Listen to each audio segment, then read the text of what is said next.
Halo teman-teman, jumpa kembali dengan saya di X Spoiler. Kali ini saya akan membahas sebuah film berjudul Headshot yang menceritakan seorang pria yang lupa ingatan bahwa ia dulu adalah seorang mafia yang ditakuti, sampai pada akhirnya ia dikhianati oleh teman-temannya. Jadi, sebelum masuk ke dalam pembahasannya, bagi kalian yang sudah menonton spoiler film ini di kanal lain, saya sangat menyarankan untuk menonton lagi. Gimana pun juga, sudut pandang setiap orang berbeda-beda dan pastinya mendapatkan analisa yang berbeda pula. Jadi, selamat menonton, selamat mendengar, dan check this out.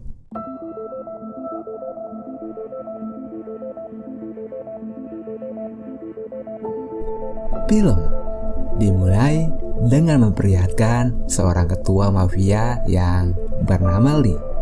Ia lalu memerintahkan salah satu napi untuk menyerang polisi dan beberapa sipir. Kemudian datanglah seorang petugas kepolisian yang dikawal oleh sipir untuk menginterogasi Lee. Polisi itu mengatakan bahwa Lee akan dieksekusi mati pada esok hari. Tapi tiba-tiba saja salah satu napi itu menyerang salah satu sipir hingga terjadilah adu tembak di antara mereka. Lee memanfaatkan situasi tersebut untuk mengambil senjata milik petugas. Lalu ia pun membuka pintu tersebut dengan pistol itu. Dan akhirnya ia pun bebas dari lapas itu. Scene berpindah di mana seorang nelayan menemukan seorang pemuda yang tergeletak di pesisir pantai. Dia pun segera membawa pemuda itu ke sebuah rumah sakit. Singkatnya, setelah 2 bulan ditemukan, ternyata pemuda itu belum sadar dari komanya dan banyak sekali luka-luka di sekujur tubuhnya. Beruntung, luka-luka pemuda itu sudah diobati oleh wanita yang merupakan seorang dokter. Ia bernama Aileen. Jadi, selama 2 bulan itu, Aileen lah yang merawat pemuda itu dan menunggunya sampai sadar. Besoknya, Aileen yang sedang tertidur pulas terbangun dikarenakan pemuda itu tersadar. Ia pun segera memeriksa kondisi pemuda itu, lalu menanyakan siapa namanya dan dari mana asalnya. Namun, pemuda itu seketika saja memandangi sebuah nemtek dan mengatakan bahwa dirinya bernama Ismail. Tetapi sepertinya pemuda itu tak mengingat tentang dirinya, bahkan nama aslinya.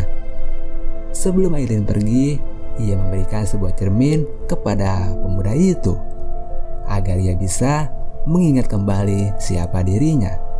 Namun hal itu justru membuat kepalanya menjadi sakit untuk cepat mengingat kejadian-kejadian di masa lalu.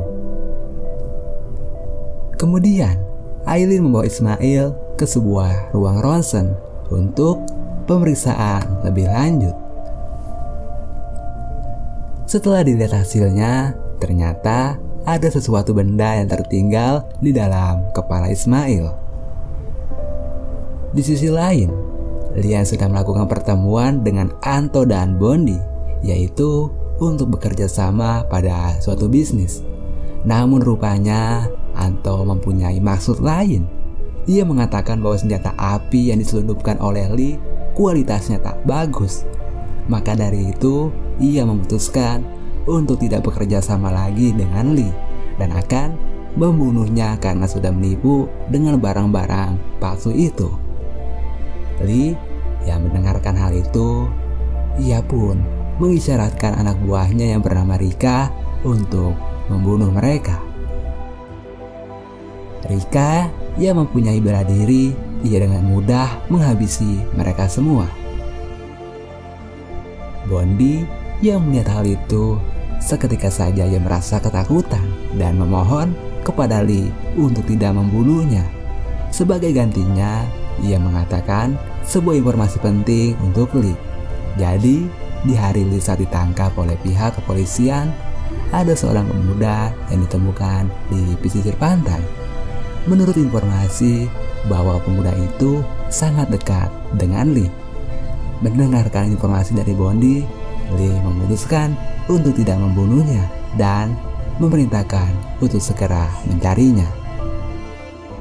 Singkat cerita, Bondi pun pergi ke rumah sakit untuk mengobati luka pada kupingnya itu. Segera, Aileen langsung mengobati luka yang terdapat pada kuping Bondi. Di tengah-tengah itu, ia menanyakan bahwa ada seorang pemuda yang ditemukan di pinggir pantai dengan kondisi sekarat, dan dia dibawa ke rumah sakit. Aileen menjawab bahwa dirinya beberapa hari ini sudah merawat banyak orang sehingga ia tak tahu tentang hal itu.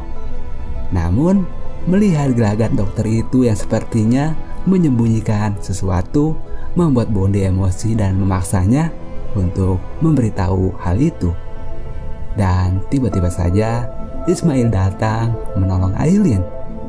Tak terima dengan perbuatan Ismail, Bondi langsung membalasnya. Akibat hal itu, kepala Ismail mengeluarkan darah yang membuat Ismail semakin marah dan hal tak terduga pun terjadi. Ketika Bondi ingin menembak Ismail, dengan cepat ia menyerang balik dan mengeluarkan peluru pistol itu, lalu mengarahkannya ke mata Bondi. Segera ia melepaskannya dikarenakan permintaan Aileen. Di saat mereka ingin pulang, Aileen bertanya-tanya mengenai kejadian itu. Siapa sebenarnya Ismail ini? Ia lalu memberitahukan hasil ronsen kemarin bahwa di dalam kepala Ismail terdapat benda yang tertinggal. Oleh sebab itu, ia memutuskan mengajak Ismail menuju Jakarta untuk operasi mengeluarkan benda itu. Namun Ismail tak memberikan jawaban. Ia mengatakan bahwa ia ingin mencari tahu siapa ia sebenarnya. Lalu Aileen memberikan sebuah ponsel untuk Ismail agar mereka bisa berkomunikasi. Dan setelah Ismail sudah dapat apa yang dicari, ia bisa menyusul Aileen ke Jakarta. Besoknya, Aileen menuju Jakarta dengan menggunakan bis.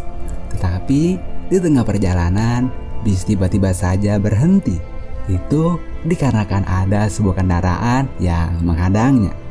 Dan tiba-tiba saja orang yang menghadang bis itu langsung menembak supir tersebut. Ternyata itu adalah Bondi dan beberapa anak buah Lee. Mengetahui hal itu, Aileen langsung menghubungi Ismail.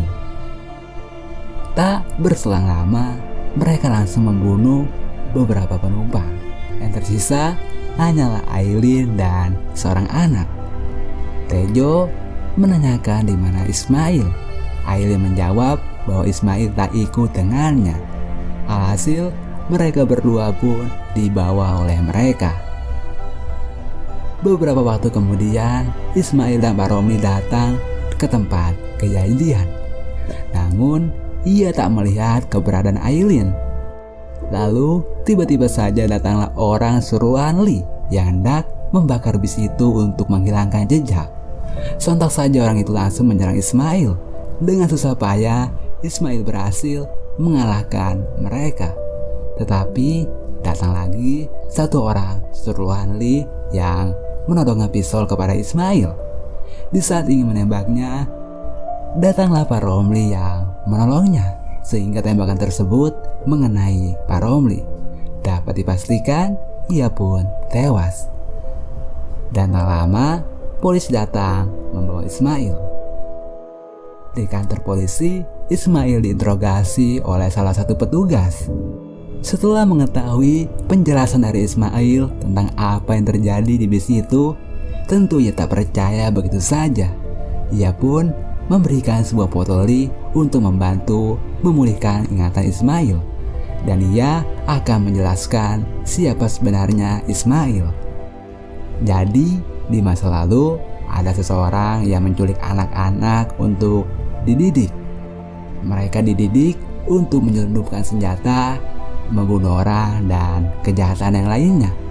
Yang ternyata seseorang yang menculik anak-anak itu adalah Lee. Dan pada foto itu terdapat Ismail yang telah bersekutu dengan Lee. Namun di saat mereka memberikan keterangan, tiba-tiba saja lampu di ruangan itu padam dan terdengar suara tembakan dari arah luar. Lalu polisi itu pun memeriksa untuk mencari tahu apa yang terjadi. Dan seketika saja ada seseorang yang menusukkan golok arah ke polisi itu. Dapat dipastikan ia pun tewas. Rupanya seseorang itu merupakan orang suruhan Lee untuk membunuh Ismail. Singkat cerita, Ismail berhasil mengalahkannya. Ternyata orang-orang yang ditugaskan untuk membunuh Ismail terus berdatangan, termasuk Tano dan Tejo. Mereka berdua terus menembaki Ismail, namun hal itu sia-sia dikarenakan ia menghindar.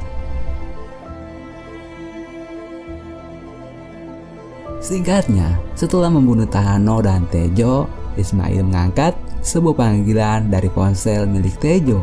Ternyata panggilan itu berasal dari Lee. Dan Ismail mengatakan bahwa dirinya akan datang ke markas Lee. Segera ia langsung berangkat untuk menyelamatkan Aileen. Singkat cerita, ia tiba di lokasi yang Lee kirim, hingga ia tersengaja menemukan sebuah sumur yang membuat ia teringat sesuatu pada sumur itu. Tak berselang lama, datanglah orang suruhan Lee yang bernama Bessie. Ia juga merupakan sahabat sekaligus saudara bagi Ismail. Lalu Bessie memberikan sebotol air kepada Ismail. Hal itu membuat ingatan Ismail kembali pulih, bahwa ia mengingat saat mereka di usia anak-anak menjatuhkan mereka dan anak-anak yang lainnya ke dalam sumur itu. Mereka tadi memberi makan ataupun minum selama berhari-hari, hingga di saat Lee memberikan sebotol air kepada mereka. Hal itu membuat mereka saling bertarung untuk mendapatkan sebotol air. Menurut Bessie, hal ini sudah menjadi jalan takdir bagi mereka. Ia pun memberikan satu kesempatan kepada Ismail untuk segera menyerah.